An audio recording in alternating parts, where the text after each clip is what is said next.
காலை வணக்கம். இன்றைய சிறப்பு பேச்சாளர் திருமதி ருக்மணி பன்னீர்செல்வம் அவர்களை இந்த அவைக்கு அறிமுகப்படுத்தி மாற்ற மகிழ்ச்சி அடைகின்றேன். இவருடைய கல்வி பார்த்தீங்கன்னா MA, MPhil, BEd, PGDCA, PhD. ஒரு டிகிரி வச்சு நம்ம எவ்வளோ கஷ்டப்படுறோம். எத்தனை டிகிரி யோசித்து பாருங்கள். யாராவது கேட்காதவங்க மறுபடியும் கேட்டுங்க. MA, MPhil, BEd, PGDCA, PhD 5 பட்டங்கள் பெற்றிருக்காங்க. எல்லாம் நீங்கள்லாம் மனசில் அப்போ வந்து பிஹெச்டிக்கான டாக்டர் தான் நம்ம அவரை கூப்பிடணும். சாதாரண கூட்டது தப்பு. அவர் பணி உதவி பேராசிரியர், வரலாற்றுத்துறை, முத்துரங்கம் அரசின கலைக்கல்லூரி, வேலூர்.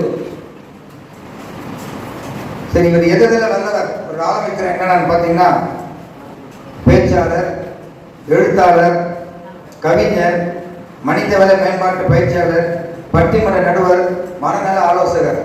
அது 5, இது 6.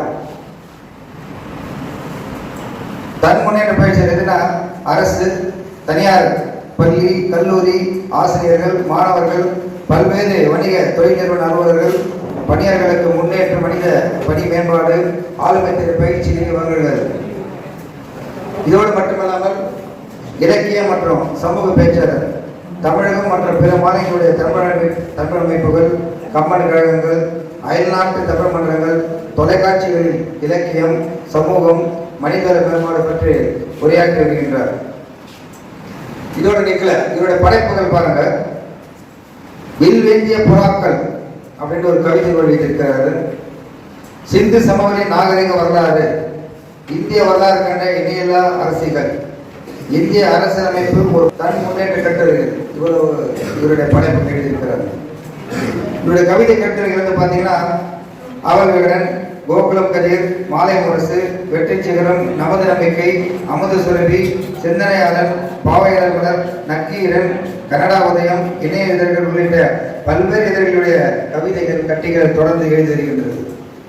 இவருடைய விருதுகள் பாருங்க. பல்வேறு தமிழ் அமைப்புகள் மற்றும் சேவை அமைப்புகள் கல்லூரி வழியாக செந்தமிழ் வாணி, சேவை ஒளி, சாதனை நாயகி, தமிழ் சுடர், சிறந்த பேச்சாளர் 2008, சிறந்த கவிஞர் 2008, 2010, 6, 5, 6, 7, 8 அவ்வளவு விருதுகள் வாங்கியிருக்கிறாரு. இவருடைய சிறந்த சமூக பணி, சரி இந்த பணி இலக்கிய பணி என்ற பெயரில் சமூக பணியினுடைய சிறந்த ஒரே உதாரணம் யாராவது செஞ்சிருப்பாங்கன்னு பாருங்க.